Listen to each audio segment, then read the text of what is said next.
சில நேரங்களில் ரொம்பவே களைப்பாக சோர்வாக இருப்போம், அல்லது தாங்க முடியாத தலைவலி இருக்கும், அல்லது என்னன்னே தெரியாத ஒரு மனநிலை, ஒரு மாதிரி அப்செட்டாகவே இருப்போம். அந்த மாதிரி இருக்கக்கூடிய நேரத்தில் இந்த டீ குடிச்சிங்கன்னா உடம்பு ரொம்பவே ரிலாக்ஸாக இருக்கும், மைண்டு அவ்வளோ ரிலாக்ஸாக இருக்கும், தலைவலியெல்லாம் பறந்து போயிடுங்க. தொண்டைக்கு ரொம்பவே இதமான உடனடியாக ரெஃப்ரெஷிங் பண்ணக்கூடிய ஒரு சூப்பரான மூலிகை டீ எப்படி செய்கிறதுன்னு பார்க்கலாமாங்க. இப்போ ஒரு பாத்திரத்தை அடுப்பில் வச்சுட்டு இதில் ஒரு 4 டம்ளர் அளவுக்கு தண்ணி சேர்த்துக்கலாம். இப்போ நான் சொல்லக்கூடிய அளவு ஒரு 3 பேர் அளவுக்கு குடிக்கலாம். உங்களுக்கு எத்தனை டீ வேணுமோ அதுக்கேற்ற மாதிரி தண்ணீர் சேர்த்துக்கோங்க. சளி இருமல் காய்ச்சல் இருக்கும் போது இந்த டீ குடிக்கலாம். இதை நீங்கள் ரெகுலர் டீயாக கூட மாற்றிக்கலாம், உடம்புக்கு ரொம்பவே நல்லது. இப்போது தண்ணி லைட்டாக கொதி வர ஆரம்பிக்கும்பொழுது 1 டீஸ்பூன் அளவுக்கு டீ தூள் போட்டுக்கலாம். நீங்கள் என்ன பிராண்டு டீ தூள் யூஸ் பண்ணுவீங்களோ எதுவாக இருந்தாலும் பரவாயில்ல, 1 டீஸ்பூன் அளவுக்கு போட்டுக்கோங்க. இப்போ இது கூட 2 ஏலக்காய் இடித்து வச்சுருக்கேன், இது சேர்த்துக்கலாம். ஏலக்காய் பொடியாக இருந்துச்சுன்னா ஒரு 1/4 டீஸ்பூன் அளவுக்கு சேர்த்துக்கோங்க, சரியாக இருக்கும். இது கூட சுக்கு பொடி கொஞ்சமாக சேர்த்துக்கிறேன், ஒரு 1/2 டீஸ்பூன் அளவுக்கு சேர்த்துக்கலாம்.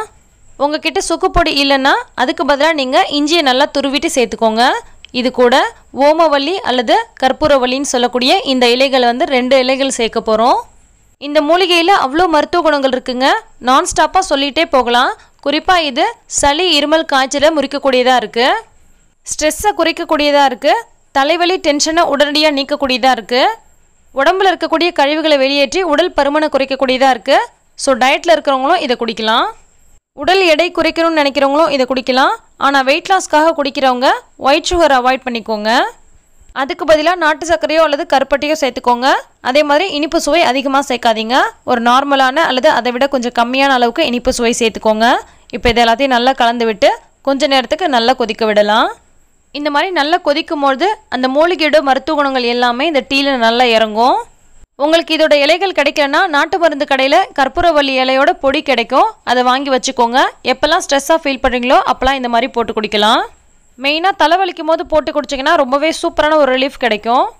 இது குடிக்கிறதுனால அடிக்கடி சிறுநீர் வெளியேறும், அது மூலிமா நம்ம உடம்புல இருக்கக்கூடிய கழிவுகள் எல்லாமே வெளியேறும். சரி, இவ்வளோ நன்மைகள் இருக்குதுன்னு சொல்கிறீங்க, இது குடிக்கிறதுக்கு டேஸ்ட் எப்படி இருக்கும் அப்படின்னு சொல்லி சில பேருக்கு டவுட் வரும். ஏன்னா இதில் நம்ம கற்பூரவல்லி எல்லாம் சேர்த்துருக்கனால நல்லா இருக்குமா நல்லா இருக்காதான்னு நிறைய பேர் நினைப்பீங்க. ரொம்ப சூப்பராக இருக்கும். அந்த மூலிகையினுடைய லைட்டான ஒரு ஃப்ளேவரில் குடிக்கிறதுக்கு ரொம்பவே இதமாக இருக்கும். ஒரு இளம் சூட்டோவில் குடிக்கும் போது ரொம்ப டேஸ்ட்டாக இருக்கும்.